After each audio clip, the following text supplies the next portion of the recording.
Right welcome to prime time debate. నేను వంశీ. తెలంగాణలో రాజకీయం మారబోతుందా? కొన్ని రోజుల్లో కొత్త డైరెక్షన్ తీసుకోబోతుందా అంటే ప్రస్తుత పరిస్థితులు అలానే కనిపిస్తున్నాయి. ఇన్నాళ్ళు ఉన్నామంటూ రాజకీయం చేస్తున్న భారతీయ జనతా పార్టీ నేతలు కొత్త జోస్తో ప్రజల్లోకి వెళ్లబోతున్నారా? ఏమో, గుర్రం ఎగరవచ్చు అన్నట్టు ఢిల్లీ పెద్దల ఆదేశాల కోసం కమలదళం ఎదురు చూస్తుందా? హైదరాబాద్లో మోదీ పర్యటనకు ముందు ఆ తర్వాత అన్నట్టు భారతీయ జనతా పార్టీ నేతల్లో చర్చ సాగుతుందా? తెలంగాణలో అధికారం దక్కించుకునేందుకు సర్వశక్తులు వడ్డాలని భారతీయ జనతా పార్టీ డిసైడ్ అయిందన్న టాక్ అయితే గట్టిగానే చక్కర్లు కొడుతుంది. అది ఎలా సాధ్యం? ఎవరి నాయకత్వంలో వెళ్లబోతున్నారు? ఎలాంటి వ్యూహంతో వెళ్లాలని రచిస్తున్నారు వ్యూహాలు? ఈ అంశాలపైనే మల్లగుల్లాలు పడుతున్నారా? మొత్తంగా మోదీ మంత్రివర్గంలోకి కొత్త వాళ్లను తీసుకుంటారని, మరికొందరికి పార్టీ బాధ్యతలు అప్పగిస్తారని కూడా మొదటి నుండి ప్రచారం అయితే గట్టిగానే సాగుతుంది. చూడాలి మరి ఆ మార్పులు రేవంత్ రెడ్డి సర్కార్ను గద్దెదించేలా ఉంటాయా? ఆ విధంగానే పావులు కదపబోతున్నారా? ఎప్పట్లాగే లీడర్ క్యాడర్ మధ్య సమన్వయ లోపంతోనే బీజేపీ వెళ్లబోతుందా? ఒకవేళ భారతీయ జనతా పార్టీ రూటు మారిస్తే కారు గేరు మార్చక తప్పదా? ఎందుకంటే తెలంగాణలో ప్రధాన ప్రతిపక్షంగా ఉన్న బీఆర్ఎస్ అంతో ఇంతో ప్రజల మధ్య తిరుగుతోంది, ప్రజా సమస్యలను ప్రస్తావిస్తోంది, ప్రభుత్వ వైఫల్యాలను ఎండగడుతోంది. అవినీతి అవ్వచ్చు, ధాన్యం కొనుగోళ్లు అవ్వచ్చు, కాంగ్రెస్ ప్రభుత్వం ఇచ్చిన హామీల అమలుకు సంబంధించి కావచ్చు, రేవంత్ రెడ్డిని గట్టిగానే నిలదీస్తున్నారు ఆ పార్టీ వర్కింగ్ ప్రెసిడెంట్ కేటీఆర్, అదేవిధంగా ఆ పార్టీ సీనియర్ నేత హరీష్ రావు. మరి భారతీయ జనతా పార్టీ కూడా సీన్లోకి ఎంటర్ అయితే ప్రతిపక్షంలోనే పోటీ ఏర్పడబోతుందా? అంటే అటు బీఆర్ఎస్ బీజేపీ మధ్య ప్రతిపక్ష పోటీ జరగబోతుందా? ప్రభుత్వానికి లెఫ్ట్ అండ్ రైట్ అన్నట్టుగా రాజకీయం మారే పరిస్థితులు కనిపిస్తున్నాయా? ఇక నెక్స్ట్ వీక్ నుంచి అదే పరిస్థితులు ఉండబోతున్నాయా? గ్రేటర్ హైదరాబాద్ ఎన్నికలే లిట్మస్ టెస్ట్ గా మారబోతున్నాయా? ఎందుకంటే ఎలక్షన్స్ నే ప్రామాణికంగా తీసుకుంటూ ఉంటాం. ఇప్పటివరకు రేవంత్ రెడ్డి సర్కార్ మాకు ప్రజల మద్దతు ఉంది అన్ని ఎలక్షన్స్ లోనే చెప్తూ ఉంది. చూడాలి. ఇప్పటివరకు బీఆర్ఎస్ కాంగ్రెస్ మధ్య సవాళ్లు నడుస్తున్నాయి. మరి భవిష్యత్తులో భారతీయ జనతా పార్టీ కూడా ఎంటర్ అయితే రూలింగ్ పార్టీ తట్టుకోగలిగే స్థితిలో ఉందా? రేవంత్ వ్యూహం ఏంటి? ఏం చేయబోతున్నారు? తెలంగాణ రాజకీయ ముఖ చిత్రం ఏ విధంగా మారబోతుంది? ఈ అంశం గురించి మనం మాట్లాడే ప్రయత్నం చేద్దాం. ఇక ఇదే అంశానికి సంబంధించి మనతో మాట్లాడేందుకు కటకం మృత్యుంజయ్ గారు కాంగ్రెస్ నుంచి మనకు జూమ్లో సిద్ధంగా ఉన్నారు. ఇక సైదిరెడ్డి గారు భారతీయ జనతా పార్టీ నుంచి మనకు జూమ్లో సిద్ధంగా ఉన్నారు. బొల్లమల్ల యాదవ్ గారు బీఆర్ఎస్ నుంచి మనకు ఎక్స్ఎమ్మెల్యే జూమ్లో సిద్ధంగా ఉన్నారు. ముందుగా బొల్లమల్ల యాదవ్ గారికి, మృత్యుంజయ్ గారికి, సైదిరెడ్డి గారికి నమస్కారం అండి. మృత్యుంజయ గారు నమస్కారం. నమస్తే. నమస్తే మల్లన్న, బాగానా? అరే మధ్య మధ్యలో మాట్లాడుకోవద్దు. It's our understanding. ఎందుకంటే జెంటిల్మెన్ టైప్ ఆర్గ్యుమెంట్ ఉండాలి. అనవసరంగా ఏంటి డిబేట్ కి ముందే మొత్తంగా ఇటు కాంగ్రెస్ బీఆర్ఎస్ ఇద్దరు మొత్తంగా ఏంటి లాలూచి పడుతున్నారు? ఏం జరుగుతుంది బొల్లమల్ల యాదవ్ గారు? మొత్తంగా అటు బీజేపీతో కదా ఎవరో ఒకళ్ళు అంటగాగాల్సింది. సో ఏంటి కొత్త ఈక్వేషన్ రాష్ట్ర ప్రజలకు పంపే ప్రయత్నం చేయబోతున్నారా మృత్యుంజయ్ గారు, బొల్లమల్ల యాదవ్ గారు? ఇది ప్రజలకు పోతుందా మేము మాట్లాడేది? యా, ఇంకా మీరు స్టార్ట్ చేయలేదు కదా. రైట్. హాట్ గా ఉన్న తెలంగాణలో మొత్తంగా రాజకీయ నాయకులు ఏ విధంగా మాట్లాడతారు, ఎటువంటి సిచ్యువేషన్స్ క్రియేట్ చేస్తారు, పరిస్థితిని ఏ విధంగా కూల్ చేయగలుగుతారు అనేది ఒక సీనియర్ నేత మీ నుంచే చూస్తున్నాం. సో మొత్తంగా మృత్యుంజయ్ గారు మీ నుంచే కంటిన్యూ చేస్తున్నా. ఎలా ఉంది హెల్త్? ఎలా ఉంది చెప్పండి. హెల్త్ ఎలా ఉంది? కొద్దిగా ఓకే, ఏం లేదు. సన్ స్ట్రోక్ అనుకున్న జ్వరం ఏం లేదు కానీ కొంచెం పరిచయం. సన్ స్ట్రోక్ ఏమో కానీ మొత్తంగా కమలం స్ట్రోక్ కాంగ్రెస్ పార్టీకి గట్టిగా తగిలింది కదా. మన మోదీ స్ట్రోక్ గట్టిగా తగిలినట్టు అనిపిస్తుంది. ఏం లేదు అని ఉత్తానే అది ఊహించుకున్నాడు తప్ప వాళ్ళు బాగా పబ్లిక్ మీటింగ్లు ఎన్నో అయితే ఎన్నో మీటింగ్లలో ఎంతో మంది ఎన్నో తీర్లా మాట్లాడుతుంటారు, పోతుంటారు, వస్తుంటారు, అంతే తప్ప కానీ స్ట్రోక్ ఏమన్నది? ఏం stroke? What is that stroke? ఏంది వాళ్ళు ఎక్స్పెక్ట్ చేసేది? మోడీ గారి స్ట్రోక్ మా పార్టీకి గానీ మా ముఖ్యమంత్రికి గానీ కాంగ్రెస్ స్ట్రోక్ ఇచ్చారుగా, రేవంత్ రెడ్డిని వాళ్ళ పార్టీలోకి పిలిచారు. అది స్ట్రోక్ అనిపించట్లేదా మీకు? తప్పు మిస్అండర్స్టాండింగ్. దాంట్లో ఏంటంటే ఒక స్టేజ్ మీద ముఖ్యమంత్రి ప్రధానమంత్రి ఇద్దరు కూర్చుని ఉంటారు. ఉన్నప్పుడు మీరు కలిసి పనిచేద్దాం అని అంటే ముఖ్యమంత్రి ప్రధానమంత్రి కలిసి పనిచేయకపోతే రాష్ట్రం కానీ లేకపోతే దేశానికి సంబంధించిన రాష్ట్రంలో వ్యవహారాలు కానీ సజావుగా జరగాయి. అదే ఉద్దేశంతో ఆయన జనరల్ గా కలిసి మనం పనిచేద్దాం, మీరు మాతో కలిసి పనిచేయండి, రాష్ట్రాన్ని అభివృద్ధి చేద్దామని చెప్పినంత మాత్రాన ఈ రేవంత్ రెడ్డి మొత్తం సంచులు చదువుకొని మోడీ వెనుక పోతాండి ఇప్పుడే విమానం ఎక్కి అనేటువంటి ప్రచారం జరిగితే దానికి నిజంగానే ముఖ్యమంత్రి సంచులే మోస్తున్నాడంట. అటు బీఆర్ఎస్ నుంచి విమర్శలు వినిపిస్తూ ఉన్నాయి. సో ఢిల్లీకి సంచులు మోయటం తప్ప రేవంత్ ఏం చేసేది లేదని బీఆర్ఎస్ వర్కింగ్ ప్రెసిడెంట్ కేటీఆర్ అంటున్నారు. ఏం చెప్తారు? సార్ ఇప్పుడు కేటీఆర్ గారు మాట్లాడేదానికి మేము జవాబులు చెప్పాలంటే ఇప్పుడు అంతా ఎంతసేపు చెప్పినా ఆయన మాట్లాడేది ఒడవది, మేము చెప్పడం ఒడవది. దీనిలో ఒక ఏదైనా లాజికల్ ఆర్గ్యుమెంట్ చేస్తే దానికి ఏమైనా చర్చ చేయొచ్చు. ఇప్పుడు నిన్న కూడా మేము ఆయన ఏదో చెప్తాడు 35% వాటిలో ఇంకా మొత్తానికి పోలేదని చెప్పిన వాళ్ళు మాట్లాడినారు. నేనేమన్నా ఏ ఊర్లో ఎక్కడంటే అక్కడ వచ్చి తెలంగాణలో వచ్చి నేను ఏ సెంటర్ కంటే ఆ సెంటర్ వచ్చి ప్రూవ్ చేస్తాను. నేను మా ఊర్లో ఉన్న గంభీరపేట మండల కేంద్రంలో నువ్వు ఈ సెంటర్ కూడా 80% కంటే ఎక్కువ అయిపోయినాయి, నేను మీకు చూపిస్తా అని చెప్పి నేను ఆయనతో కాదు, నేను డిబేట్లు చెప్పిన. అట్లా అందుకొరకు మాట్లాడిన ప్రతి దానికి ఆయన ఏదో సంచులు మోస్తాను, ఇంకోటి మోస్తాను, ఈ సంచులు మోసుడు గించులు మోసుడు. ఇప్పుడు వాళ్ళు ఇవన్నీ దానికి మనం ఏం జవాబులు చెప్తాం? ఎన్ని సంచులు మోస్తే వాళ్ళు చూసిండ్రు, ఎవరు చూసిండ్రు, ఎప్పుడు చూసిండ్రు, ఎందుకు చూసిండ్రు? సంచి పట్టుకోమను కేసీఆర్ ని, ఎవడు వద్దున్నాడు కేటీఆర్ ని కానీ వాళ్ళని కానీ. ఇప్పుడు వాళ్ళకి కష్టం, వాళ్ళకే వాళ్ళ సంచులు వాళ్ళ దగ్గరనే పెట్టుకొని ఇవరి దాకా దాచుకున్నటువంటి డబ్బు ఏం చేయాలని మనసులో పట్టగా పంచాయతీలు పెట్టుకొని కుటుంబం విచ్ఛిన్నమై ఒక్కలై కొట్టాటగా చస్తాను వాళ్ళు. అమ్ములని ఏమంటారంటే వాళ్ళు మాకేం పరిస్థితి, మాకు దాని మీద అవన్నీ ఉత్తర ఆరోపణలు, వాళ్ళు ప్రతిపక్షంలో ఉన్నారు కాబట్టి ఏదో ఒకటి చేయాలి. నేను I will appreciate as senior politician, not only Congress party ప్రతినిధిగా మాత్రమే కాకుండా నేను ముఖ్యమంత్రిగా 10 సంవత్సరాలు చేసినటువంటి కేసీఆర్ గారు నాకు చాలా దగ్గర చిన్నప్పటి మిత్రుడు. నేను ఏం చెప్తా వాళ్ళకంటే, మీరు ఒక బలమైనటువంటి రేవంత్ రెడ్డికి ఎన్ని మార్కులు వేస్తారు మృత్యుంజయ్ గారు? అన్ని వేస్తాం. మొత్తం ఎన్ని మార్కులు వేసేదంటే రేవంత్ రెడ్డి గారికి అన్ని మార్కులు వేస్తాం. మా ముఖ్యమంత్రి కదనండి, మా ప్రభుత్వంలో మా ప్రభుత్వ నాయకుడు. ప్రజలు వేస్తున్నారా మరి మార్కులు? మీరు వేసుకుంటున్నారు, సరే ప్రజల మార్కులు పడతాయి అంటారా? ఈసారి పాస్ అవుతారా, బోర్డర్ పై చాలుతారా? మీరు 3 ఎలక్షన్లు గతంలో జరిగినాయి, ఇప్పుడు ఈ 6 మాసాలలో జరిగినాయి చూసిండ్రు కదనండి. మేము మున్సిపల్ ఎలక్షన్లలో మీరు మా యొక్క ఫలితాలను చూసిండ్రు. ముఖ్యమంత్రి రేవంత్ రెడ్డి గారు, మహేష్ కుమార్ గౌడ్ గారి నాయకత్వంలో. అదే విధంగా మొన్న జూబ్లీ అక్కడ ఎలక్షన్లలో చూసిండ్రు. అక్కడ తర్వాత మన ఇంకా వేరే ఎలక్షన్లలో ఏ ఎలక్షన్ జరిగినా కూడా మేము ఈ ఎలక్షన్లలో ప్రజలు మమ్మల్ని తిరస్కరించలేదు. చాలా సీనియర్ నాయకులు, మీకు తెలుసు. సో ఎలక్షన్ ఏదైనా జరిగింది అంటే ఖచ్చితంగా అధికార పక్షానికి ఆ ఫేవర్ ఉంటుంది కదా.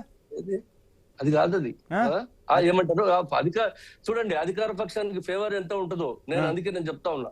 చాలా సందర్భాలలో అధికారాల నుండి ఓడిపోయిన సందర్భం ఉన్నది. నేను జిల్లా కాంగ్రెస్ పార్టీ అధ్యక్షునిగా 14 సంవత్సరాలు పనిచేసిన.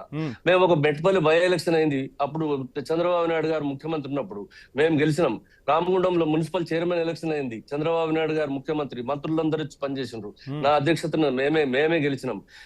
కరీంనగర్ లో మున్సిపల్ కార్పొరేషన్ గెలిచినాం. ఈ ప్రకారంగా మేము చాలా అంటే మాకు కూడా ప్రతిపక్షాలు అధికారంలో ఉండగా కూడా మమ్మల్ని ఓడించిన అనేక.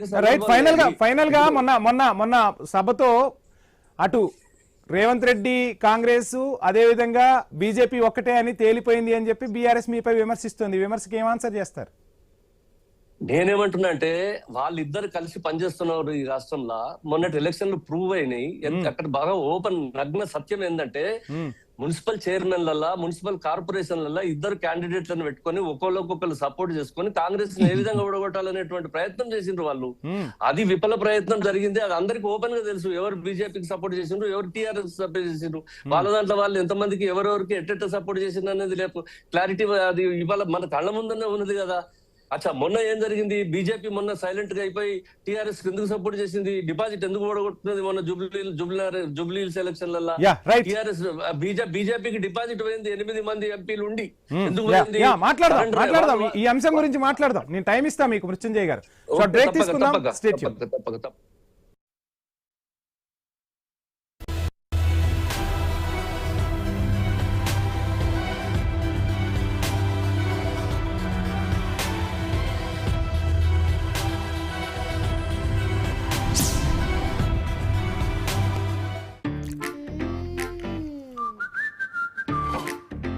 అమ్మ చెప్పింది సమ్మర్ లో గుడ్డు వద్దని.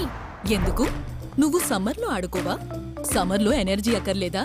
ఇంకా ఎక్కువ కావాలి? నువ్వు ప్రతి సీజన్ లో సూపర్ హిట్ కదా. సూపర్ స్టార్ ఇది. శీతాకాలమైన వేసవి అయినా, సండే అయినా, మండే అయినా రోజు తినండి గుడ్డు. మీ ట్రైన్ కూడా మాటిమాటికి మూసుకుపోతుందా? Try Harpic drain expert. దీని టర్బో యాక్షన్ కేవలం 15 నిమిషాల్లోనే మొండి బ్లాకేజెస్ ను తొలగిస్తుంది. హార్పిక్ ట్రైన్ ఎక్స్పర్ట్, ఇండియా యొక్క ఫాస్టెస్ట్ ట్రైన్ క్లీనర్. మన ఎర్నింగ్స్ కి ఎక్స్పెండిచర్ కి ఎప్పుడు పొంతన ఉండదు. అందుకే సరైన సేవింగ్స్ అవసరం. అది కపిల్ చిట్స్ తోనే సాధ్యం. నా ఎంపిక కపిల్ చిట్స్. కపిల్ చిట్స్ మీ కలలకు సాకారం. మాస్టర్ మైండ్స్ కామర్స్ చదవాలనుకునే 10th ఇంటర్ విద్యార్థుల తొలి ఎంపిక.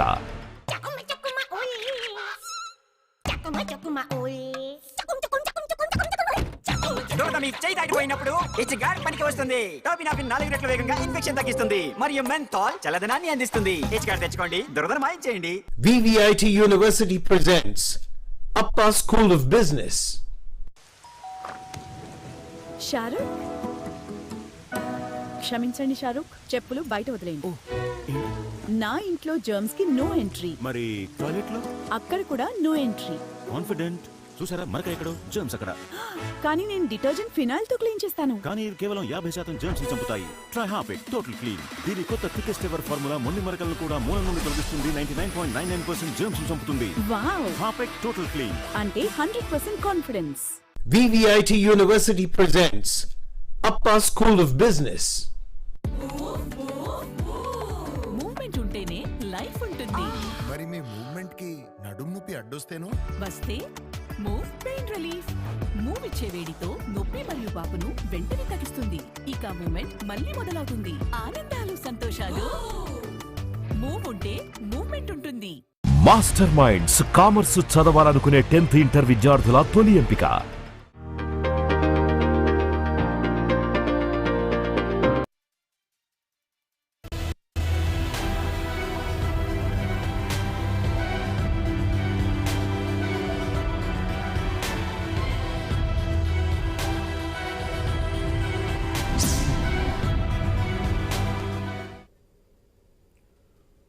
Back to prime time debate.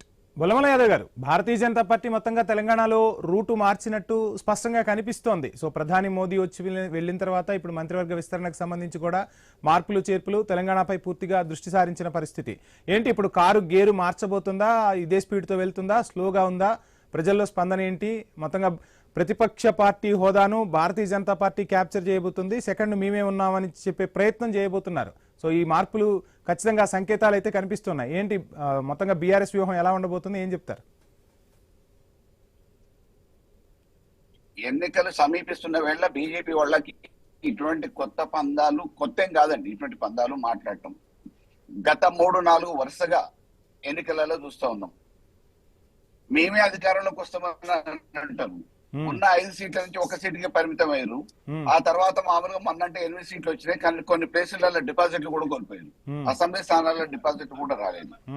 ఈ రోజు దేశవ్యాప్తంగా విస్తరించిన పార్టీ, జాతీయ స్థాయిలో ఉన్నాము, దేశమంతా మేమే ఉన్నాము అని చెప్పి చెప్పుకుంటున్న బీజేపీ ఈ దేశ ప్రజలకు తెలంగాణ చెంది అని అంటే 8 మందిని ఎంపీలు ఇచ్చినా కానీ తెలంగాణకి సాధించింది లేదు, తెచ్చింది లేదు. వడ్ల కల్లాలకి కనీసం ఇక్కడ తెలంగాణ పేరు మీద వివక్ష చూపించి వడ్ల కల్లాలకు పైసలు ఇవ్వలేదు. ధాన్యం కొనుగోలు విషయాలలో పేషీలు పెట్టింది. అక్కడ తమిళనాడులో చేపల కల్లాలకి డబ్బులు ఇచ్చారు. జాతీయ ఉపాధి హామీ పథకం పేరు మీద మామూలుగా దుర్వినియోగం చేశారు. వేతనాలు వేరే రాష్ట్రాల్లో రకంగా, తెలంగాణలో రకంగా పని దినాలు కుదిర్చారు. ఇటువంటి పరిస్థితులలో ఇక్కడ తెలంగాణలో బీజేపీకి ఏదో పెద్ద ఆదరణ ఉంటది అనుకోవడానికి అవకాశం ఏం లేదు. వాళ్ళు ఊకదంపుడు ఉపన్యాసాలతో ఎప్పటికప్పుడు విద్వేషాలను రెచ్చగొట్టే అండ్ బొల్లమల యాదవ్ గారు, ఇక్కడ ఇంకొక ఉన్న అవకాశాన్ని వాడుకోను పబ్బాలు గడుపుకోవటం, ఈడీల రైలు చేయటం కామన్ అయిపోయింది. బొల్లమల యాదవ్ గారు, ఇక్కడ ఇంకొక అంశం కూడా వినిపిస్తోంది. ఉత్తర తెలంగాణలో కాస్త భారతీయ జనతా పార్టీకి ఊపుంది, దక్షిణ తెలంగాణలో అంతగా లేదు. ఈసారి ఖచ్చితంగా దక్షిణ తెలంగాణపై దృష్టి సారించారు. కొంతమంది కీలక నేతలను భారతీయ జనతా పార్టీలో చేర్చుకునే ప్రయత్నాలు, అటు ఏది తెలుగుదేశం పార్టీకి సంబంధించి ఇంతకుముందు ఆ పార్టీలో పనిచేసిన నాయకులను భారతీయ జనతా పార్టీ ఆకర్షించే ప్రయత్నం చేస్తున్న టాక్ వినిపిస్తుంది. అందులో మీ పేరు కూడా ఉందన్న టాక్ ఉంది, నిజమంటారా?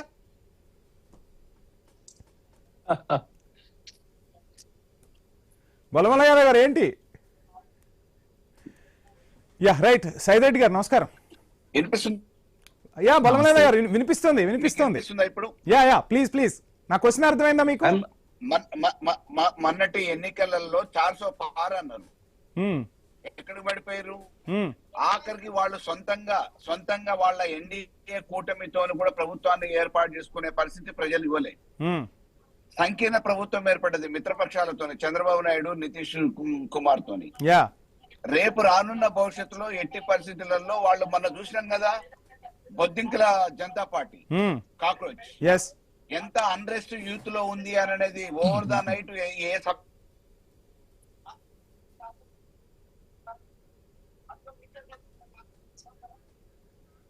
Not listening. నెట్వర్క్ ఇష్యూ ఉన్నట్టుంది. పాసిబుల్ అయితే కొంచెం ఒకసారి కార్ ఆపుతారా? మీ కారుకి ఏమైనా బ్రేక్ వేయగలరా కాసేపు? బొలమల యాదవ్ గారు కొంచెం ముందు తీసుకుంటాం. ఏం లేదు మోడీ నుంచి వచ్చిన ఒక సంకేతం, దాన్ని డీకోడ్ చేసే ప్రయత్నం చేస్తున్నారు అంతా ఇప్పుడు అన్ని రాజకీయ పార్టీలు కూడా. మీరు సరిగా పనిచేయకపోతే ప్రజాక్షేత్రంలో ఉన్న కొంతమంది కొన్ని పార్టీల కీలక నేతల్ని నేను తీసుకొచ్చి రీప్లేస్ చేయబోతున్నా అంటే అందులో దక్షిణ తెలంగాణ నుంచి బొలమల యాదవ్ పేరు కూడా వినిపిస్తోంది. కారు దిగి కమలం గుటికి చేరే అవకాశాలు ఉన్నాయా బొలమల యాదవ్? సార్ నాకు అవసరం లేదు. వాళ్ళ పరిస్థితి దిగజారుతా ఉంది ఈ రోజుకి ఆ రోజు. దక్షిణ భారతదేశంగా రానున్న భవిష్యత్తులో వాళ్ళకి అధికారం వస్తుంది అనడానికి ముమ్మాటికి అవకాశాలే లేవు. మేము వేరే పోటీకి చేయాల్సిన అవసరం లేదు. ఎందుకంటే రేపు తెలంగాణలో 100% కారే. మా స్పీడ్ పెరుగుతుంది. మీరు అన్నట్టు గేర్ మార్చాం, టాప్ గేర్ లోకి వెళ్ళిపోబోతా ఉన్నాం. మా మిత్రుడు కూడా చెప్తా ఉన్నాం, సైదిరెడ్డి గారికి కూడా, వీలైనంత త్వరలో మా కార్ లో కూర్చుంటే బాగుంటది అని చెప్పేసి. విమానం అసలు స్పేస్ ఉందా బొలమల యాదవ్ గారు? బొలమల యాదవ్ గారు, నా క్వశ్చన్ ఏంటి అంటే అసలు కారులో స్పేస్ ఉందా? ఒకటి బొలమల యాదవ్ గారు, నా క్వశ్చన్ ఫినిష్ అవ్వలేదు. కారులో స్పేస్ ఉందా? ఒక అంశం తెరపైకి వస్తుంది. రెండో అంశం ఏంటి అంటే ఎంతసేపు బీఆర్ఎస్ పార్టీ ఏం చెప్తుంది అంటే రేవంత్ ప్రభుత్వ వైఫల్యాలతో అధికారంలోకి రాబోతున్నామని చెప్తుంది, కానీ అప్పుడు బీఆర్ఎస్ చేసిన కొన్ని తప్పిదాలు ఉన్నాయి.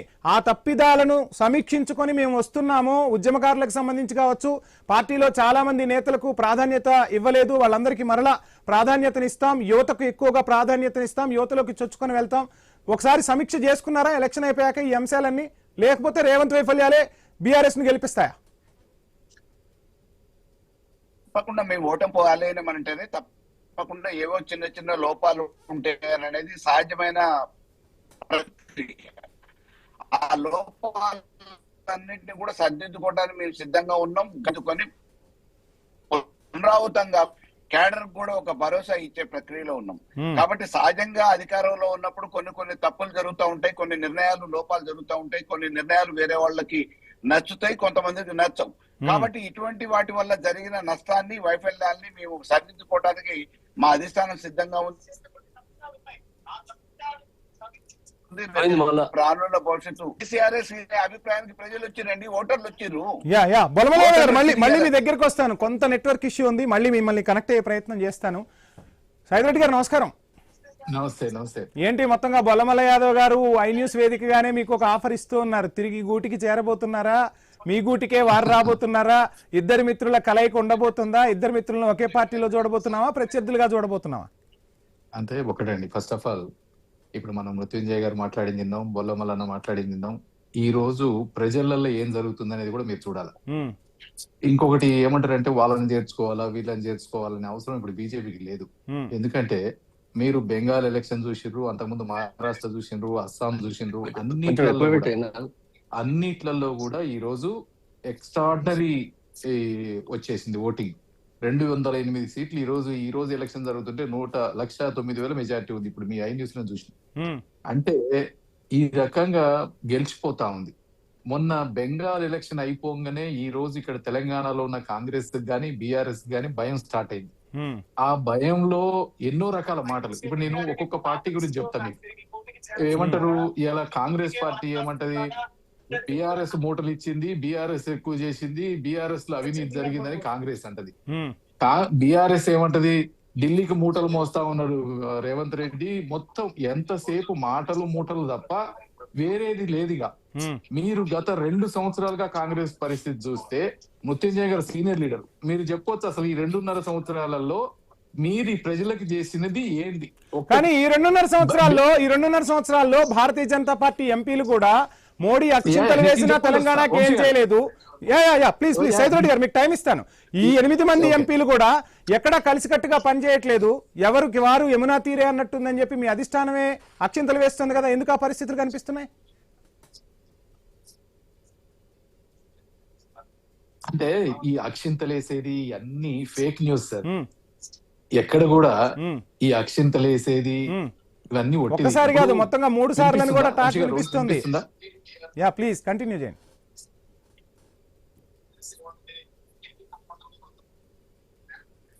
సైదిరెడ్డి గారు మీ దగ్గర కూడా నెట్వర్క్ వినిపిస్తుందా? ప్లీజ్ కంటిన్యూ చేయండి.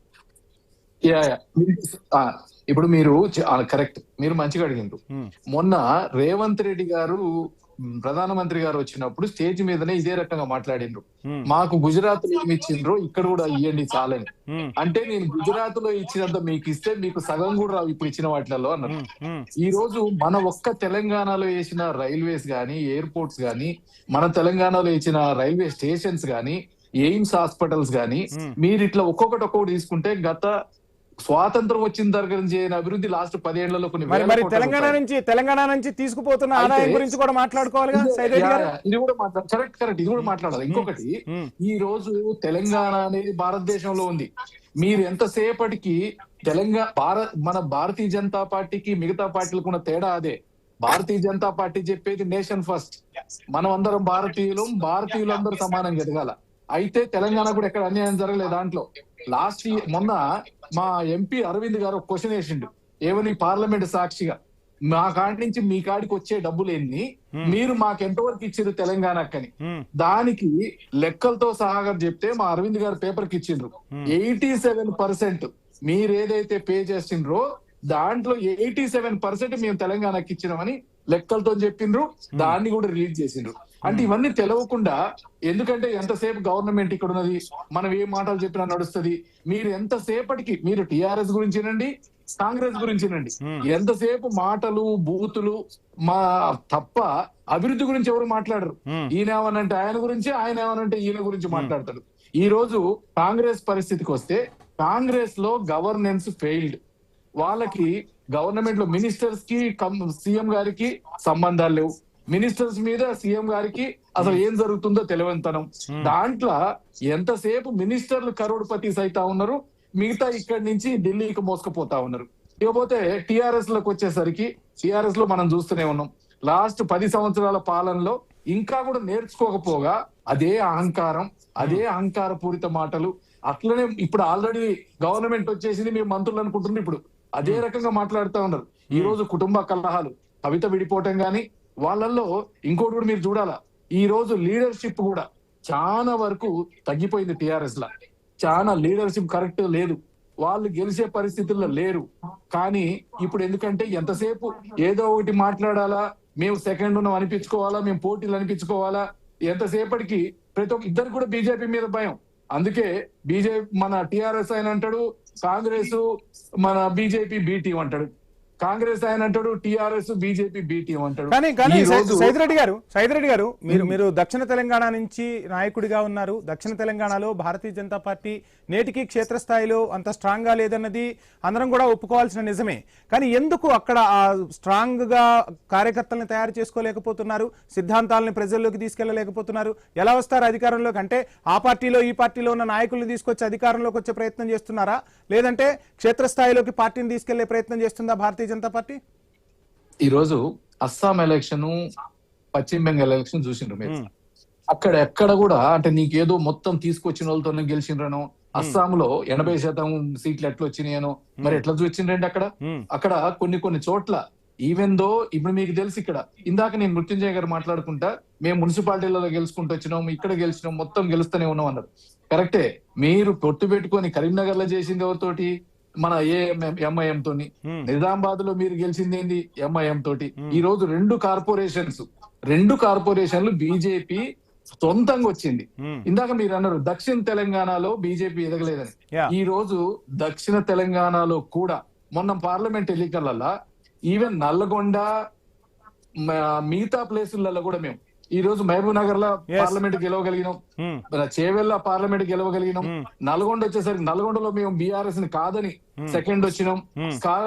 ఖమ్మంలో, మహబాద్ లో చూసుకుంటే మీరు చెప్పే లెక్కకే వస్తా, 8 ఎంపీ సీట్లు మీరు గెలిచారంటే సైదిరెడ్డి గారు, 56 నుంచి 58 నియోజకవర్గాల్లో భారతీయ జనతా పార్టీకి బలం ఉంటేనే ఆ 8 సీట్లు వస్తాయి. మరి అసెంబ్లీలో ఎందుకు 56 సీట్లు గెలవలేకపోయారు? అంటే ఇది నాయకుల వైఫల్యం అనుకోవాలా, లేదంటే ప్రజల తీర్పు? అంటే అసెంబ్లీకి వచ్చేసరికి ఒక రకంగా, ఇటు పార్లమెంట్కి వచ్చేసరికి ఒక రకంగా ఉందా?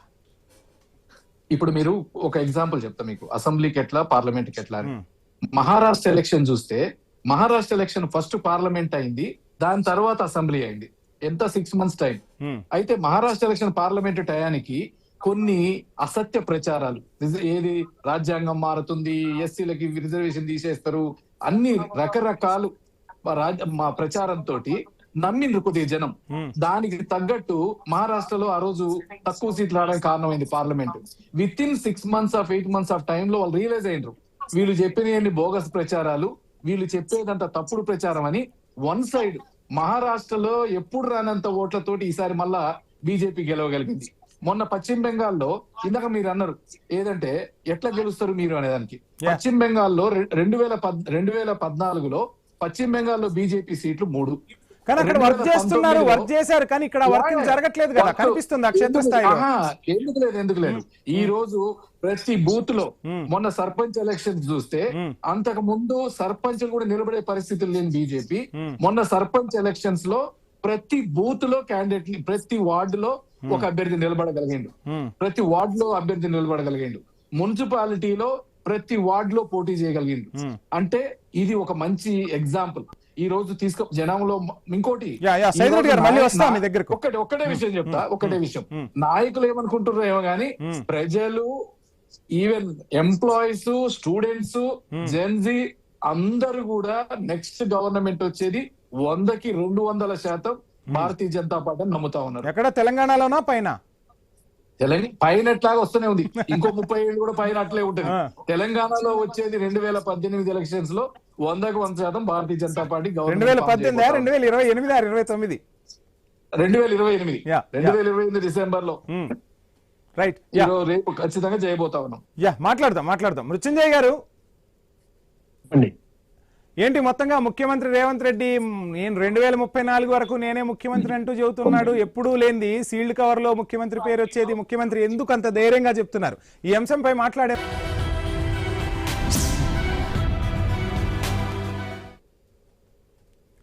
మృత్యుంజయ్ గారు ఏంటి మొత్తంగా రేవంత్ రెడ్డి 2034 వరకు నేనే సీఎం అంటున్నాడు. మరి కాంగ్రెస్ అధిష్టానం నుంచి గ్రీన్ సిగ్నల్ ఉందా, లేదంటే ఏ పార్టీ అంటే భారతీయ జనతా పార్టీ రేపు అధికారంలోకి వచ్చినా నేనే సీఎం అన్నట్టు చెప్పాడా ఏంటి? సీఎం వ్యాఖ్యలను ఎలా చూడాలి? అది కాదు, ఇది అర్థం చేసుకున్నట్లు ఉంటది. ఎట్లా ఉంటదంటే ఇప్పుడు ఆయన 2034 దాకా నేను రాష్ట్ర రాజకీయాలలో ఉండదలుచుకున్నా, ఆ తర్వాత నేను కేంద్రానికి పోతాను ఒక మాట అన్నాడు. దాన్ని మిస్అండర్స్టాండింగ్ చేసుకుని నేను 2024 దాకా నేనే ముఖ్యమంత్రి ఉంటాను. ఇది మాదొక కిచెన్ పార్టీ, లేకపోతే ఏదో చిన్న ఇంట్లో కూర్చుండి వాళ్ళు మాట్లాడుకునేటువంటి పార్టీ లాంటి పార్టీ కాదు ఇది. It's a national party. దీనికి ఒక పెద్ద చరిత్ర ఉన్నది. ఇది ఏ ప్రకారంగా ముఖ్యమంత్రులు ఎన్నికైతారు, ఏ ప్రకారంగా ముఖ్యమంత్రులు నిర్ణయం తీసుకుంటారు, అధికారంలో ఉంటే ఎట్లుంటది, ఏది అనేది దీనికి అంతా ఒక చరిత్ర. రాజశేఖర రెడ్డి లాంటి నేతే, మృత్యుంజయ్ గారు రాజశేఖర రెడ్డి లాంటి నేతే ఎప్పుడు ఎవరు ముఖ్యమంత్రి నెక్స్ట్ అంటే అధిష్టానం చూసుకుంటుంది, మీరే రెండోసారి కూడా మీరే ముఖ్యమంత్రి కాబోతున్నారంటే అధిష్టానం చూసుకుంటుంది అని చెప్పేవాళ్ళు. కానీ రేవంత్ ఎందుకు అంత ధీమాగా చెప్తున్నారన్నదే కదా ఇక్కడ అసలు ప్రశ్న. కాంగ్రెస్ లో కొత్త సాంప్రదాయం వచ్చిందా? లేదు, ఎప్పుడు లేదు. కాకపోతే ఏంటంటే ఆయన ఏమన్నాడంటే నేను 2034 దాకా రాష్ట్ర రాజకీయాల్లో ఉంటానన్నాడు.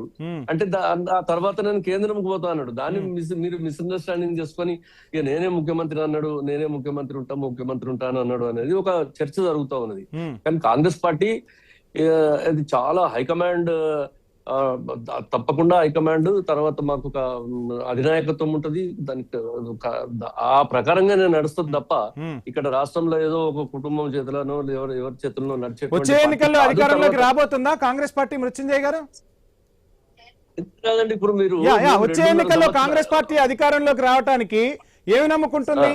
మీ సీఎం సెంటిమెంట్ అస్త్రాన్ని చెప్తున్నారు. చంద్రబాబు నాయుడుకి 2 సార్లు అవకాశం ఇచ్చారు, రాజశేఖర రెడ్డికి 2 సార్లు అవకాశం ఇచ్చారు, తర్వాత కేసీఆర్ కు 2 సార్లు అవకాశం ఇచ్చారు, నాకు కూడా అవకాశం ఇవ్వబోతున్నారని. సెంటిమెంట్ తో నమ్ముకుంటారా, లేదంటే ప్రజల మద్దతు అవసరమా? ప్రజలు మార్పు కోరుకుంటే ఏం చేస్తారు? మార్పు కోరుకునే పరిస్థితులు లేవా? ప్రజలు మార్పు కోరుకుంటే ఎవ్వడేం చేయలేడు. కాకపోతే నేను ఒక మాట చెప్తా, 2.5 సంవత్సరాలు మాత్రమే పూర్తయింది. ఇంకా మాకు 2.5 సంవత్సరాల టైము మాకు ఇంకా ఎన్నికలకు పోవడానికి ముందు మాకు మిగిలింది. మేము ఇప్పటి వరకు చేసినటువంటి కార్యక్రమాలలో అవును ఇంకా కొన్ని మేము హామీలు ఇచ్చినటువంటి చేయలేకపోయినాం. కాకపోతే అవన్నీ కూడా రేపు మేము ఇవన్నీ రేపు చేసిన తర్వాత ఎలక్షన్లలో పోతాం. ఎందుకు ఆగమాగమవుతారు? ఇప్పుడు మేము ప్రజలకు ఏమేమి మాటలు ఇచ్చినామో, ఏమేమి వాగ్దానాలు చేసినామో వాటిని పూర్తి చేసేటువంటి బాధ్యత ఇవాళ మా పార్టీ పైన ఉన్నది, మా పైన ఉన్నది.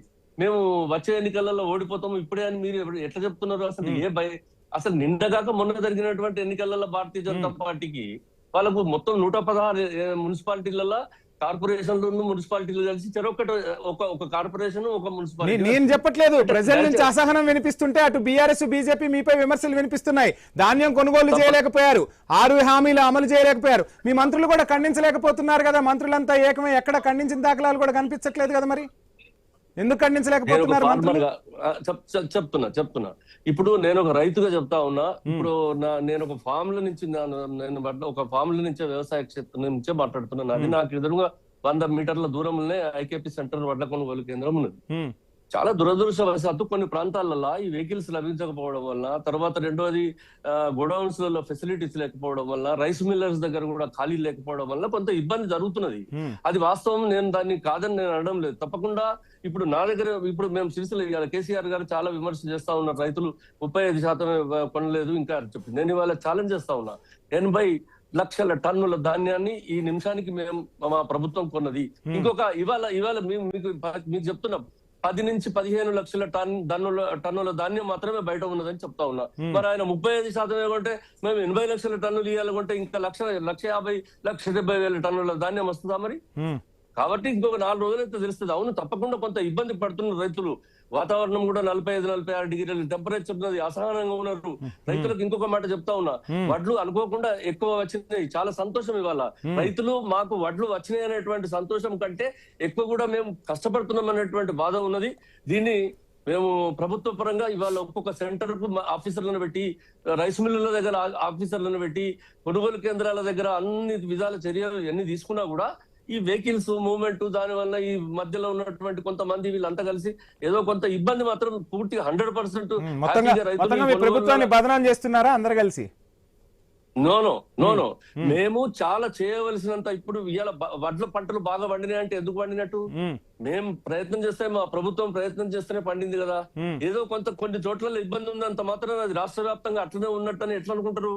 అందుకొరకు నేను ఇప్పుడు చెప్తున్నా కదా, ఇప్పుడు నా దగ్గర ఉన్నటువంటి కేంద్రంలో 85% వడ్లు అయిపోయినాయి. ఈ మొత్తం ఈ ప్రాంతం గంభీరావుపేట అనే ఒక మండలంలో, సిరిసిల్ల నియోజకవర్గంలోని ఒక మండలం ఇది, కేటీఆర్ నియోజకవర్గంలోని ఒక మండలం ఇది.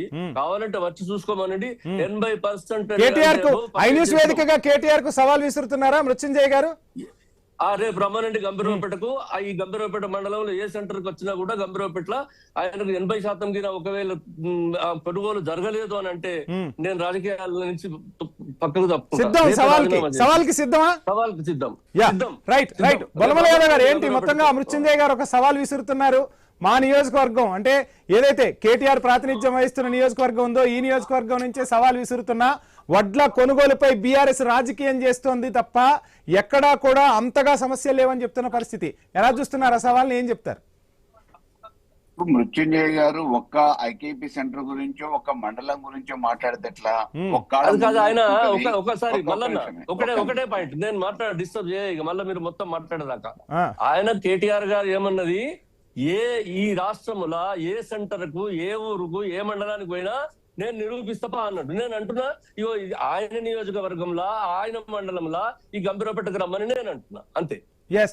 ఏం చెప్తారు? రాష్ట్ర వ్యాప్తంగా కూడా ఎన్ని ఎకరాల విస్తీర్ణంలో వరి ధాన్యాన్ని వేసిరు, ఎంత పంట దిగుబడి రాబోతా ఉంది, దానికి సంబంధించిన ఏర్పాట్లు, బస్తాలు గాని, లారీలు గాని, పురికోసులు గాని, మిల్లర్స్ అలాట్మెంట్ గాని ఏ రకంగా చేయాలనే ఒక ముందు చూపు ఈ ప్రభుత్వానికి లేకపోవటం మూలాన ఈ రోజు ధాన్యం కోసిన వాళ్ళు ఆరబోసుకోవడానికి మాయిచర్ అనే పేరు మీద నేషనల్ హైవేలు ఎమ్మటి ఆరబోసిన ధాన్యాన్ని ఇంతవరకు లిఫ్ట్ చేయలే. 25 రోజులు అవుతుంది, 30 రోజులు అవుతుంది ఒక్కొక్క దగ్గర. మొన్న మేము నేషనల్ హైవే దిగ్బంధం చేసినాం, సూర్యాపేట ఖమ్మం నేషనల్ హైవేని దిగ్బంధం చేస్తే కలెక్టర్ వచ్చి మాకు హామీ ఇచ్చిన తర్వాత వరుసగా ఇప్పుడు లారీలు పెడతా ఉన్నారు. ఇప్పటి వరకు లిఫ్ట్ కూడా చేయని పరిస్థితి. ఈ రకంగా రాష్ట్రంలో చాలా ప్లేసులలో ఇప్పటి వరకు కూడా పోసిన ధాన్యాన్ని లిఫ్ట్ చేయాలనే దుస్థితులలో ఈ ప్రభుత్వం ఉంది. ఇది ముమ్మాటికి వాస్తవం. ముఖ్యమంత్రికి పాలనపై గ్రిప్ రాలేదంటారా? ముఖ్యమంత్రి గారు చెప్పేదానికి, మంత్రి చెప్పేదానికి అసలు పొంతనే లేదండి. పౌర సరఫరాల శాఖ మంత్రి ఒకటి చెప్తాడు, ఈ రాష్ట్ర ముఖ్యమంత్రి ఒకటి చెప్తాడు, ఆయన చెప్పే లెక్కకి మంత్రి చెప్పే లెక్కకి సంబంధం లేదు, పొంతన లేదు. మా దగ్గర అంటే ఇప్పుడు సన్నధాన్యం ఉంది, సైదిరెడ్డి గారి కాన్స్టిట్యున్సీ గానీ నా కాన్స్టిట్యున్సీ గానీ సన్నధాన్యం ఉంటుంది. డైరెక్ట్ హార్వెస్టర్ల నుంచి కోసి బోరేలలో పోసి పోయేటప్పుడు ట్రాక్టర్ కాంటా పెట్టేసి డైరెక్ట్ మిల్లర్లకు తీసుకుపోతున్నాం. మా దగ్గర ఆ సమస్య లేదు. కానీ రాష్ట్ర వ్యాప్తంగా వేరే నియోజకవర్గాలు కానీ వేరే ప్రాంతాలలో కానీ ఇప్పటికీ కూడా ధాన్యం కోసి రోడ్ల మీదకి వచ్చి 25 రోజులైనా 30 రోజులైనా తాలు పేరు మీద తూకం పేరు మీద మిల్లర్లు నెట్ట నిలువున రైతును ముంచే ప్రయత్నం చేస్తా ఉన్నారు. దీని గురించి మాట్లాడే పరిస్థితి లేదు. కేవలం కమిషన్లు, మిల్లర్ల దగ్గర నుంచి వచ్చే కమిషన్ల కోసం మంత్రి ఆశపడతా ఉన్నాడు.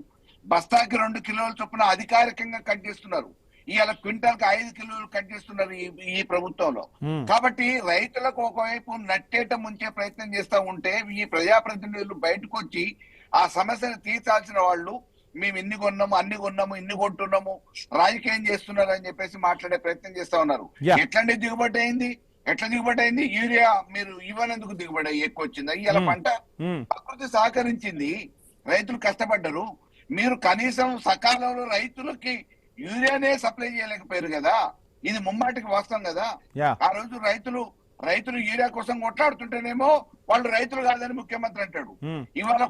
యూరియాకి సంబంధించి బీఆర్ఎస్ కాంగ్రెస్ ని నిందిస్తోంది తప్ప భారతీయ జనతా పార్టీని ఒక్క మాట అనదు. ఎందుకు అంటే లోక్సభలో ప్రాతినిధ్యం లేదు, కానీ రాజ్యసభలో అన్నా మాట్లాడాలి, బయట అన్నా మాట్లాడాలి, కానీ ఎక్కడా కూడా భారతీయ జనతా పార్టీని నిందించదు. ఎందుకు నిందించదు అనేది ప్రశ్న కాంగ్రెస్ నుంచి.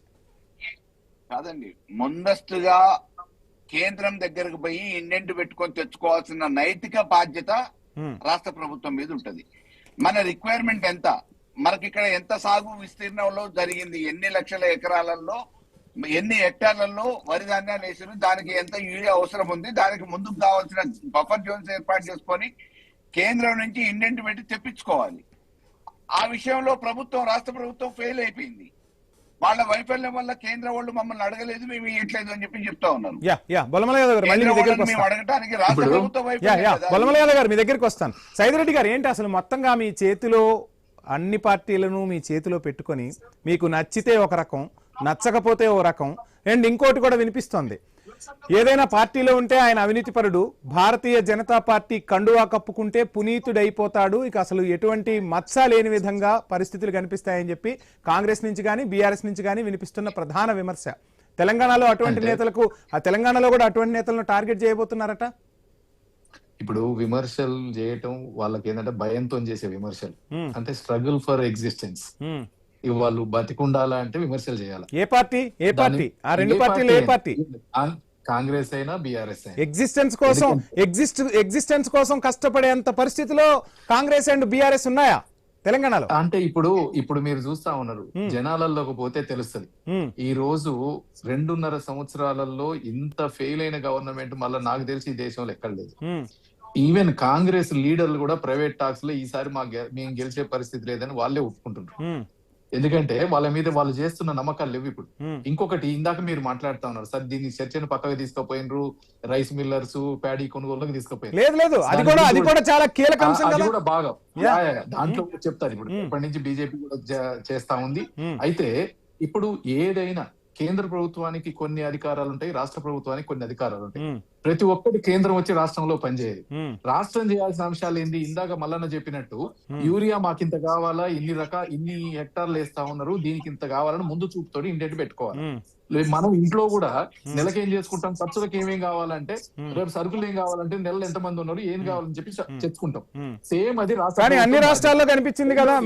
మీరు అధికారంలో ఉన్న పక్కన అధికారంలో భాగస్వామ్యమైన ఆంధ్రప్రదేశ్ లో కూడా కనిపించింది కదా కొరత.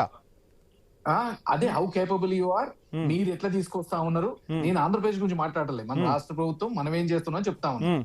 రెండోది, కానీ అక్కడ కూడా కొరత కనిపించిందంటే మొత్తంగా మీ వైఫల్యం కాదా అది? ఇంకొకటి ఇప్పుడు మనం ఎంతసేపటికి ప్యాడీ కొనుగోళ్ళకి ఏమైతుందండి, ప్యాడీ కొనుగోలు కూడా ఇదే చెప్పాలి. మేము మాకు 1,00,000 క్వింటాల్స్ వస్తుంది, 2 లక్షల క్వింటాల్స్ వస్తుంది, ముందే పోయి మేము కొనాలా, దానికి సంబంధించిందని ఎప్పటికప్పుడు సెంట్రల్ గవర్నమెంట్ మీకు ఇస్తూనే ఉంది. ఇవాళ మీరు ఫెయిల్యూర్ అయిండు. ఇందాక మళ్ళీ ఒక మంచి మాట చెప్పిండు, ఏమని మేము వచ్చి అది ఎక్కడ కాన్స్టిట్యున్సీ, మళ్ళా ఎవరైతే పౌర సరఫరాల శాఖ మంత్రి ఉన్నాడో అక్కడ కాన్స్టిట్యున్సీ. అవును, ఆ కాన్స్టిట్యున్సీలో మేము ధర్నా చేస్తే అక్కడ అసలు ఇంతవరకు ఆ లోకల్ మంత్రికి ఏం జరుగుతుందో తెలియదు. లోకల్ మంత్రి 2 కిలోలు చేస్తుర్రా, 5 కిలోలు చేస్తుర్రా, అసలు ఎందుకు చేస్తుర్రో తెలియదు. వీళ్ళు ఏది కూడా, ఎందుకంటే దాంట్లో ఒకళ్ళకొకళ్ళకి మేము ముఖ్యమంత్రిని చూస్తే ఇంకొక ఆయన నేనే ముఖ్యమంత్రి, ఆయనతో నేను మాట్లాడాలనుకునే సీనియర్ మంత్రులు ఒకళ్ళకొకళ్ళ సంబంధాలు లేవు. ఆడ గవర్నమెంట్ నడిపించేటప్పుడు ఎంత సేపటికి గాలిలో నడుస్తుంది గవర్నమెంట్, అంతే. ఏది ఒకళ్ళకొకళ్ళ సంబంధాలు లేవు, ఆడేం జరుగుతుందో తెలిసేది లేదు. రైస్ మిల్లర్ల మీద వీళ్ళకి ఆధిపత్యం లేదు. రైస్ మిల్లర్లతో మాట్లాడుతుంటే ఎప్పుడో 5 సంవత్సరాల క్రితం 11,000 కోట్ల రూపాయలు వాళ్ళ దగ్గర ఉంటే వాళ్ళ దగ్గర కమిషన్లు తీసుకొని వదిలిపెట్టింది, కానీ వాళ్ళ దగ్గరికి ఇంతవరకు ఆ డబ్బులు కలెక్ట్ చేసి నేను అడిగిన క్వశ్చన్ మాత్రం ఆన్సర్ రాలా సైదిరెడ్డి గారి దగ్గర నుంచి. ఏదేది దేని గురించి మీరు భారతీయ జనతా పార్టీ కండువా కప్పుకుంటే వాళ్ళు పునీతులైపోతారు, అటువంటి వాళ్ళను కూడా టార్గెట్ చేశారు. ఇతర పార్టీల నుంచి భారతీయ జనతా పార్టీలోకి లాగే ప్రయత్నం చేస్తున్నారు. ఇదే వ్యూహం ఇప్పుడు తెలంగాణలో అమలు చేయబోతుందా భారతీయ జనతా పార్టీ? ఎక్కడ కూడా భారతీయ జనతా పార్టీ తీసుకొచ్చి కేసులు పెట్టించి పునీతులైన ఎవరి మీద కూడా వచ్చిన వాళ్ళకి కూడా కేసులు క్లియరెన్స్ ఇచ్చిన పరిస్థితులు లేవు. వాళ్ళు రాగానే కేసులు తీసేసిన పరిస్థితులు లేవు. పార్టీలు మారడం అనేది సాధారణం అయిపోయింది ఇప్పుడు. ఇది ఇక్కడ కాదు, దేశం మొత్తం మీద. ఏది ఎవరైనా ఏ పార్టీలకైనా రావచ్చు. ఇందాక మీరు చెప్పారు, ఇందాక కాక్రోచ్ పార్టీ అని ఇందాక మాట్లాడుకుంటూ ఈ రోజు దేశానికి మాట్లాడింది. దానికి ఏంది, ఈ రోజు అసలు నేషనలిస్టిక్ వ్యూ లేదు, జాతీయవాదం లేదు, దేశం మీద ప్రేమ లేదు. ఈ రోజు దేశంలో ఏం జరుగుతా ఉంది, ప్రపంచం ఈ రోజు ఇండియా మీద ఫైట్ చేస్తా ఉంది. ఇండియా అనేది నెంబర్ 1 అయితా ఉంది, విశ్వగురు అయితా ఉంది. దాన్ని కంట్రోల్ చేయాలా, దానికోసం ప్రతి దేశాల్లో కొంతమంది మనకు పడనోళ్ళు, పాకిస్తాన్, చైనా. అంటే దేశంలో నిరుద్యోగం లేదా, దేశంలో ఇప్పుడు ద్రవ్యోల్బణం కనిపించట్లేదా, దేశంలో ఆర్థిక మాంద్యం కనిపించట్లేదా, దేశంలో పెట్రోల్ ధరలు పెరగట్లేదా? ఒక్క వెరీ గుడ్, మంచి పాయింట్ కి వచ్చారు మీరు. ఈ రోజు ఈ దేశంలో పుట్టి దేశంలో చూస్తా ఉన్నారు. మన ఒక్కలం అతిథులం కాదు. ఈ రోజు జరుగుతున్న యుద్ధం కారణం వల్ల ప్రపంచంలో ఏ దేశమైనా కొద్దిగా సుఖ సంతోషాలతో ఉందంటే అది ఓన్లీ కంట్రీ ఇయర్ ఇండియా. ఎందుకంటే హర్మూజ్ నుంచి మీరు చూస్తూనే ఉండే ఎవ్రీడే న్యూస్, మనకి వచ్చే ఎరువులు గాని, మనకు వచ్చే గ్యాస్ గాని, మనకు వచ్చే పెట్రోల్ గాని వచ్చే పరిస్థితి లేదు. మన పక్కనున్న పాకిస్తాన్ లో ఈ రోజు పెట్రోల్ ధరలు 440 రూపాయలు. మన పక్కనున్న శ్రీలంకలో గ్యాస్ పెట్రోల్ ఇచ్చే పరిస్థితి లేదు. కానీ ఇక్కడ ఏ కొరత రాకుండా, ఎక్కడికి రాకుండా 90 పైసలు మనం చెప్తా ఉంటామండి, మనం మాట్లాడాలి టీవీలలో. ఎందుకంటే దేశం గురించి ప్రేమ ఉన్న ప్రతి ఒక్కరు చెప్పాలా. ఈ రోజు చికెన్ ఒకే రోజు 100 రూపాయలు తెల్లారి. అంటే భారతీయ జనతా పార్టీ ఒక్క పార్టీకే దేశం మీద భక్తి ఉంటుందా, మిగతా రాజకీయ పార్టీలకు ఉండవని చెప్పబోతున్నారా మీరు? దానికి 100% రైట్. ఎందుకంటే దేశంలో నేను ఇవాళ బీజేపీలోకి వచ్చినాక ప్రౌడ్ గా చెప్తా ఉన్నా, ఒకరారు మనం మీటింగ్ కు పోగానే వందే మాతరంతో స్టార్ట్ చేసే party Bharatiya Janata party. Meeting అయిపోయే ముందు జనగణమన పాడే పార్టీ భారతీయ జనతా పార్టీ. ఎంతసేపు ఏ శిబిరంలో మాట్లాడినా, ఏ ట్రైనింగ్ క్లాసులకు పోయినా చెప్పేది దేశం గురించి, దేశం కోసం మనం ఏం చెప్పే పార్టీ భారతీయ జనతా పార్టీ. కానీ సైదిరెడ్డి గారు దేశం కోసం పొదుపు చేయమన్నారు, కరెక్టే. అన్ని రాజకీయ పార్టీలకు సూటిగా ఐ న్యూస్ ప్రశ్నిస్తోంది ఈ ప్రశ్న. దేశం కోసం పొదుపు చేయండి అన్నారు, కాన్వాయిలు తగ్గించుకున్నారు. సో లక్షల్లో జీతభత్యాలు తీసుకునే ఎంపీలు కావచ్చు, ఎమ్మెల్యేలు కావచ్చు, ఏ ప్రజాప్రతినిధి కూడా అవి ఎందుకు తగ్గించుకోవట్లేదు మరి? అంటే ఇప్పుడు మీరు కూడా రెండు కాన్వాయిలు తగ్గించుకుంటే పొదుపు అయిపోయిందా దేశంలో? కరెక్ట్. అంటే దేశంలో ప్రతి ఒక్కటి మనం లీడర్ అనేటువంటి ప్రతి ఒక్కటి చెప్పాలి. ఈ రోజు నేను ఐ న్యూస్ కి రమ్మంటే నా ఐ న్యూస్ పోదామంటే ఒక నిమిషం ఆలోచించిన, ఆడి దాకా 2 లీటర్ల పెట్రోల్ ఎందుకు ఇంట్లో కూర్చొని జూమ్ లో మాట్లాడదామని. ఈ రోజు అంటే మోడీ గారు చెప్పినాక వేరే లీడర్స్ కూడా, వేరే పార్టీ లీడర్స్ ప్రైవేట్ గా మాట్లాడినప్పుడు, ఈ రోజు మోడీ గారు చెప్పినాక మనం నిజమే కదా ఆలోచిస్తా ఉన్నాం, నిజమే కదా ఎలక్ట్రిక్ కార్ కొనుక్కుందాం అనుకుంటున్నాం, నిజమే కదా మోడీ గారు చెప్పింది. ఇది మోడీ గారు ఇప్పుడు చెప్పిన. అసలు ఈఎంఐ వ్యవస్థ తీసుకొచ్చి ₹1,00,000 సంపాదించేవాడు కూడా కారు కొనుక్కోవాలి, దేశం మొత్తం కార్లు తిరిగితే దేశ ఆర్థిక వ్యవస్థ బలపడుతుందని చెప్పి తీసుకొచ్చింది ఎవరు? ఈ సామాన్యుడిపై ఈఎంఐల భారాన్ని మోపుతుంది ఎవరు? ఈఎంఐలు అలవాటు చేసింది ఎవరు? ఈ రోజు పొదుపు గురించి రాజకీయ పార్టీలన్నీ మాట్లాడుతున్నాయి. సార్, భారతీయుల డిఎన్ఏలోనే పొదుపు ఉంది. దక్షిణాది ప్రజల్లో ఇంకా ఎక్కువగా ఆ పొదుపు అనేది ఉంటుంది. మనందరం కూడా గ్రామీణ ప్రాంతాల నుంచి వచ్చిన వాళ్ళమే. మన ఇంట్లో పొదుపు ఒక రకంగా బీరువాల్లో కొన్నా కూడా ఇంట్లో ఉన్న వంటింట్లో ఉన్న డబ్బాల్లో కూడా పొదుపు కనిపించేది కదా. మంచిగా చెప్పారు, కరెక్ట్. ఇప్పుడు పొదుపు అనేది అందరం మాట్లాడాల్సిన అవసరం. ఎందుకంటే ఈ రోజు మొత్తం మీద ఎందుకు పొదుపు చేయమన్నాడు మోడీ గారు ఈ టైంలో? ఎందుకంటే మనం చేసుకునే ఇంపోర్ట్స్ వాల్యూ ఎంత, మనం పంపే ఎక్స్పోర్ట్స్ వాల్యూ ఎంత. మనము 870 కోట్లు ఎక్స్పోర్ట్ చేస్తే 970 బిలియన్స్ మనం ఇంపోర్ట్ చేసుకుంటా ఉన్నాం. అంటే అక్కడ లోటు ఏర్పడతా ఉంది. మనకి డాలర్లు కావాలా, ఆ డాలర్ లోడ్ తోటి మనం బయటకి బిజినెస్ చేసే తత్వం తగ్గిపోతా ఉంది మొన్నటి దాకా. ఎందుకంటే ఈ మధ్య ఆయిల్ యూసేజ్ కానీ మనకు ఆయిల్ ఎక్స్పోర్ట్, ఆయిల్ లో గానీ బంగారంలో గానీ దీంతో మన డబ్బులన్నీ ఎక్కువైపోతా ఉన్నాయి. ఇంకా మన గొప్పతనం ఏంటంటే మనం సెల్ఫ్ సస్టైన్ అయి ఉన్నాం. మనం ఒక దేశం మీద ఆధారపడితే ఒక్క రోజు కూడా మనకు ఫుడ్ పెట్టలేదు ఈ ప్రపంచంలో ఏ దేశం కూడా. వీటన్నిటిని ఆధారం చేసుకొని ఈ రోజు హైదరాబాద్ వచ్చినప్పుడు ఈవెన్ దో పొలిటికల్ మీటింగ్ అయినా దేశంలో ప్రతి ఒక్కరికి అండర్స్టాండ్ కావాలని చెప్పి వీటి గురించి పొదుపు సూత్రాలు చెప్పింది మోడీ గారు. ఎంతసేపు ఈ దేశం గురించి ఆలోచిస్తూ దేశాన్ని విశ్వగురు మొత్తంగా భాగ్యనగర వేదికగా పొదుపు మంత్రం చెప్పాడు తప్ప రాజకీయం చేయలేదంటారా సైదిరెడ్డి గారు? రాజకీయం ఎట్లాగో రాజకీయం చేయాల్సింది, ఎందుకంటే పొలిటికల్ పార్టీ బీజేపీ అనేది రాజకీయంతో పాటు జనాలకు దేశానికి ఏం కావాలని చెప్పి ఆలోచించే. చాలా మంది ప్రధానమంత్రులను చూసినాం, ఎవరు కూడా దేశం గురించి జనాల గురించి ఇంతవరకు ఇంత అండర్స్టాండ్ అయితే చెప్పేటప్పుడు లేరు. మోడీ మన్ కీ బాత్ వస్తుందంటే ఈ రోజు ఏం చెప్తాడు ఈ దేశం గురించి ఆలోచించే నాయకుడు. నీటి గురించి ఎందుకో మరి మన్ కీ బాత్ ఇప్పటి వరకు ఇవ్వలేదని కూడా ప్రతిపక్షాలు ప్రశ్నిస్తూ ఉన్నాయి. రైట్, మొత్తంగా మృత్యుంజయ్ గారు ఏంటి అసలు మొత్తంగా కాంగ్రెస్ ప్రభుత్వం విఫలమవుతోంది ఎక్కడికక్కడ. అటు భారతీయ జనతా పార్టీ అయినా బీఆర్ఎస్ అయినా ఈసారి అధికారం మాదే అంటున్నాయి. అధికారం నిలబెట్టుకోవడం కోసం, ప్రజలకు ఇచ్చిన హామీల కోసం ఉన్న సమయంలో కాంగ్రెస్ ఏం చేయబోతోంది? చూడండి, ఇప్పుడు ఇది వాళ్ళిద్దరు ఆ మాటలు మాట్లాడకపోతే వాళ్ళ ఎజెండా అది. ఎందుకంటే ఇప్పుడు ఉన్నటువంటి అధికార పార్టీని విమర్శించాలి, అందుకొరకు ఏమేమి మాట్లాడాలి. ఇప్పుడు హాట్ ఏంటంటే వడ్లు కొనుగోలు కేంద్రాలలో ఏం జరుగుతుంది అనేది తెలుసుకోకుండా నేను ఇంతకుముందే ఒక లాజికల్ లెక్క చెప్పిన. అయిపోయింది వడ్ల కొనుగోలు అయిపోయింది, మిగతా హామీల గురించి ఏం చేస్తారు అంటే ఇప్పుడు ఏమన్నాడు మా మిత్రుడు ఏమన్నాడంటే 11,000 కోట్ల రూపాయలు పోయిన ప్రభుత్వం లోపల వాళ్ళు రైస్ మిల్లర్లకు వడ్లిచ్చి 11,000 కోట్ల రూపాయలు వాళ్ళ దగ్గర నుంచి వసూలు చేయకుండా వాళ్ళని ఏమనకుండా వదిలిపెట్టిపోయారు. మరి వాళ్ళని వసూలు చేసే దమ్ము లేదని ఇప్పుడు ఒక మాట మాట్లాడిండు. దాంట్లో నేను చెప్తా ఉన్నా, దయచేసి ఆ మాట్లాడిన మిత్రులకు 4,700 కోట్ల రూపాయలు ఇప్పుడు రైస్ మిల్లర్లు ఇంకా బాకీ ఉన్నారు, మిగిలిన వసూలు చేస్తాం. ఇవాళ 570 రైస్ మిల్లులను బ్లాక్ లో పెట్టి వాళ్ళకి వడ్లు ఇస్తున్నాము. అందుకొరకే కొంత వడ్ల మిల్లులకి సంబంధించి, లారీలకు సంబంధించి పెద్ద దందా నడుస్తుంది. బొల్లమల యాదవ్ గారికి తెలియని విషయం కాదు, సైదిరెడ్డి గారికి తెలియని విషయం కాదు. లారీలు టెండర్లు పిలుస్తారు కానీ ఆ టెండర్లు పిలిచిన లారీలు ఈ రోజు రోడ్డు మీద లేని పరిస్థితి. ఈ అంశం గురించి కూడా మాట్లాడదాం. బొల్లమల యాదవ్ గారు, ఫైనల్ గా ఏ రాజకీయ పార్టీ అయినా రాజకీయం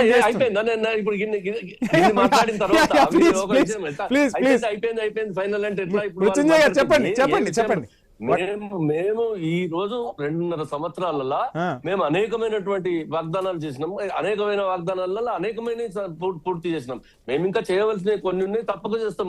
ఇంకా 2.5 సంవత్సరాలు ఉన్నది, ముందున్నది ముసుళ్ళ పండుగ. తప్పకుండా మేము ఈ రాష్ట్రంలో ఏం చెప్పినామో చేస్తాం. రేపు వచ్చే ప్రభుత్వం మాది, వాళ్ళిద్దరు కలిసి ఏం ప్రయత్నం చేయాలనో చేసుకుంటున్నారు అంతే తప్ప కానీ మాకొచ్చే ప్రమాదం ఏమీ లేదు. దాంట్లోపల మాకు లీడర్షిప్ క్వశ్చన్ కానీ, లేకపోతే పార్టీ నాయకత్వ వ్యవహారాల లోపల కానీ, మాకున్నటువంటి హైకమాండ్ ఇన్స్ట్రక్షన్స్ విషయంలో కానీ మాకేం పంచాయతీ లేదు. పంచాయతీ ఏమన్నా ఉంటే ఆ ఇంటి పార్టీలలో, కుటుంబ పార్టీలలో, వాళ్ళ దాంట్లో ఈ రాష్ట్రంలో పంచాయతీ ఉన్నది తప్ప వచ్చే ప్రభుత్వం తప్పకుండా 100% మేమే గెలుస్తాం. ఏ హామీల్లో అవన్నీ నెరవేరుస్తాం. తప్పకుండా 10 దినాల లోపల ఈ వడ్లని కూడా ఈ రాష్ట్రం లోపల, వారం దినాల తర్వాత ఒక్క వడ్ల గింజ లేకుండా కూడా, ఏ రైతు దగ్గర ఏ వడ్ల గింజ మిగలకుండా కూడా ఉంటామని చెప్పి మేము ఇవాళ చెప్తున్నాం. తప్పకుండా ప్రజలకు హామీ ఇస్తా ఉన్నాం. మాదే ప్రభుత్వం రాబోతా ఉన్నది. రైట్, బొల్లమల యాదవ్ గారు, ఏంటి మొత్తంగా ఓవైపు భారతీయ జనతా పార్టీ అయితే పూర్తిగా తెలంగాణపై ఫోకస్ చేసింది. గతంలో కూడా అధికారం చేజారదా అనుకుంటే చేజారిన పరిస్థితి. అటు చూస్తేనేమో ఫామ్ హౌస్ నుంచి పెద్ద ఆయన బయటికి రావట్లేదు, ఏదో 4 మాటలు మాట్లాడి వెళ్తున్నారు తప్ప ప్రత్యక్షంగా పోరాటం చేయట్లేదు నేటికి బీఆర్ఎస్. అదేవిధంగా ఓవైపు కవిత నుంచి చురకలు అంటుతున్నాయి. మొత్తంగా బీఆర్ఎస్ అష్ట దిగ్బంధనం అయిపోయింది. భారతీయ జనతా పార్టీ ఏం చెప్తే ఆ గేమ్ ఆడుతుంది అని చెప్పి కాంగ్రెస్ నుంచి వినిపిస్తున్న వర్షన్. ఓవైపు ఏమో బీజేపీ ఏమో అసలు బీఆర్ఎస్ నుంచి వలసలు ఉండబోతున్నాయి, ముందుగా దక్షిణ తెలంగాణకు సంబంధించి అని చెప్తుంది. ఏ విధంగా ఈ రాజకీయ ముఖ చిత్రం మారబోతుంది, రాజకీయ చదరంగం ఏ విధంగా మారబోతుంది రానున్న రోజుల్లో? 2034 వరకు నేనే ముఖ్యమంత్రిగా ఉంటా అని చెప్పి కలలు కంటున్న రేవంత్ రెడ్డి గారు ఒక విషయాన్ని, గత చరిత్రను ఒకసారి గుర్తు చేసుకోవాలి. ఏమని? మత ఘర్షణల పేరు మీద ప్రభుత్వాలు మారినాయి. 5 సంవత్సరాల కోసం ఎన్నికైన ప్రభుత్వంలో 4 ముఖ్యమంత్రులు మార్చిన ఘనత ఈ కాంగ్రెస్ ఢిల్లీ పెద్దది. కాబట్టి ఒకవేళ గవర్నమెంట్ వస్తుందా రాదా అనేది ఒక భాగం అయితే, వచ్చిన తర్వాత ముఖ్యమంత్రిగా రేవంత్ రెడ్డి గారే ఉంటారా అనేది $1000 ప్రశ్న. దాని గురించి అసలు చర్చ అవసరం లేదు. రెండోది, నేనేమంటున్నా, ఇవాళ ఇచ్చిన హామీలు నెరవేర్చకపోయినా మళ్ళొకసారి తెలంగాణ ప్రజలు కాంగ్రెస్ కి అధికారం ఒప్పచెప్తారంటే ఇక మరి గాంధీ కూడా దీన్ని బాగు చేయలేడు. మా పాత్ర ఏంది, ఒక ప్రతిపక్షంగా డెఫినెట్ గా వాళ్ళు రాజకీయం చేస్తున్నారంటే మేము రాజకీయం చేయటం కాదు, మమ్మల్ని అడగమని చెప్పేసి ప్రతిపక్ష హోదా ఇచ్చిర్రు. ఇవాళ మీరు ఏదైతే హామీలు ఇచ్చిరో హామీలలో వైఫల్యం చెందుతున్నారో ఆ హామీలు నెరవేర్చమని చెప్పేసి అడగటానికి, ప్రజలు ఎదుర్కొంటున్న సమస్యలని తీర్చడానికి, ప్రజల పక్షాన పోరాటం చేయడానికి మాకు ప్రతిపక్ష పాత్ర ఇచ్చారు. కాబట్టి డెఫినెట్ గా ఆ పోరాటం కొనసాగిస్తూనే ఉంటాం. బీజేపీ అనేది కళ్ళను కనటమే తప్ప ఈ తెలంగాణలో అధికారం అనేది ముమ్మాటికి సాధ్యపడే విషయం కాదు. రేపు రానున్న భవిష్యత్తులో దేశవ్యాప్తంగానే బీజేపీ తగ్గిపోతా ఉంది, వాళ్ళ చరిస్మా తగ్గుతుంది. ఎందుకంటే పోయినసారి ఎన్నికలలో మనం చూసినాం, సంకీర్ణ ప్రభుత్వం ఏర్పడ్డది. ఇప్పుడు ఏదో పశ్చిమ బెంగాల్లో గెలిచినంత మాత్రానో ఇంకెక్కడో 1-2 ప్లేసులలో గెలిచినంత మాత్రాన దేశవ్యాప్తంగా కాక్రోచ్ జనతా పార్టీ అనే పేరు మీద పెరుగుతున్న అన్రెస్ట్ ఏందనేది మనం ప్రత్యక్షంగా. ఫైనల్ గా రేపు భారతీయ జనతా పార్టీ నుంచి ఆఫర్ వస్తే, పొత్తుతో ముందుకు వెళ్దామనే సంకేతం కమలం దళం నుంచి వస్తే, కమలం కారు కలిసి తెలంగాణలో హస్తాన్ని ఢీకొట్టబోతున్నాయా? 100% అవకాశం లేదు. మేము బీజేపీతో ఎట్టి పరిస్థితుల్లో ప్రయాణం చేసేది లేదు, అవసరం మాకు ఏర్పడదు. తెలంగాణ ప్రజలు శ్రీరామ రక్ష కేసీఆర్ గారి నాయకత్వమే శ్రీరామ రక్ష అనుకుంటున్నారు. తెలంగాణని సాధించిన పార్టీగా, సాధించిన నాయకుడిగా, ఈ తెలంగాణని బాగు చేయగలిగిన ఏకైక నాయకుడు కేసీఆర్ అనుకుంటున్నారు. కాబట్టి రేపు రానున్న భవిష్యత్తులో బ్రహ్మరథం పట్టబోతున్నారు, కేసీఆర్ గారి నాయకత్వాన్ని కోరుకుంటున్నారు. 100% ఎగరబోయేది గులాబీ జెండా. Right, thank you so much sir. Saidireddy గారికి, మృత్యుంజయం గారికి, బొలమల యాదవ్ గారికి ఐన్యూస్ తరపున ధన్యవాదాలు. సో మొత్తంగా గ్రేటర్ హైదరాబాద్ ఎన్నికలు రాబోతున్నాయి, రాజకీయ వ్యూహాలు మారబోతున్నాయి. తెలంగాణపై భారతీయ జనతా పార్టీ పూర్తిగా దృష్టి సారించింది. ఈ రాజకీయ చదరంగంలో ఏం జరగబోతుంది? అధికార పార్టీ స్పీడ్ పెంచబోతుందా? కారు గేరు మార్చబోతుందా? మొత్తంగా తెలంగాణలో భారతీయ జనతా పార్టీ వ్యూహాలు ఏ విధంగా కనపడబోతున్నాయి? అధికార ప్రతిపక్షాలకు ఏ విధమైన రోజులు కనబడబోతున్నాయి? మొత్తంగా ప్రజాక్షేత్రంలో ఎటువంటి పరిస్థితులు వస్తాయి? ఇక నెక్స్ట్ ఎన్నికలే టార్గెట్ గా 3 ప్రధాన పార్టీలు రాజకీయ చదరంగం ఆడబోతున్నాయి. ఈ చదరంగంలో ప్రజలు ఎవరిని విజేతలు చేస్తారనేది మాత్రం వేచి చూద్దాం. ఇది వాటి prime time debate. Stay tuned.